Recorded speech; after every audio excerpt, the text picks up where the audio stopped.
అమరావతి శంకుస్థాపనకు రావాలంటూ తెలంగాణలోని అధికార విపక్షాలకు ఆహ్వాన పత్రికలు అందించారు ఏపీ మంత్రులు కామినేని శ్రీనివాస్, అయ్యన్నపాత్రుడు. తెలంగాణ డిప్యూటీ స్పీకర్ పద్మా దేవేందర్ రెడ్డి, ప్రతిపక్ష కాంగ్రెస్ నేతలు జానారెడ్డి, షబ్బీర్ అలీతో పాటు ఏపీ పీసీసీ చీఫ్ రఘువీరారెడ్డికి స్వయంగా ఆహ్వాన పత్రికలు అందించి శంకుస్థాపనకు రావాలని మంత్రులను పిలిచారు.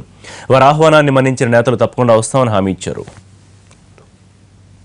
జానారెడ్డి గారి దగ్గరికి, రఘువీరారెడ్డి గారి, షబ్బీర్ అలీ గారి దగ్గరికి, ఉత్తమ్ కుమార్ రెడ్డి గారి దగ్గరికి, ఎంఐఎం ఆఫీస్కి వెళ్ళి వారికి ఎంఐఎం సిపిఎం ఆఫీస్ నిన్న లేరు, వారికి నేతి విద్యాసాగర్ రావు వారికి వీళ్ళని కలిసి ఇంకా మిగిలిన వాళ్ళు ఎవరన్నా ఉంటే ఇక్కడ రాజ్యాంగ పదవుల్లో ఉన్న వాళ్ళకి, అలాగే ప్రభుత్వం ఇంపార్టెంట్ అనుకున్న వాళ్ళందరినీ పిలుస్తానికి వెళ్తాం.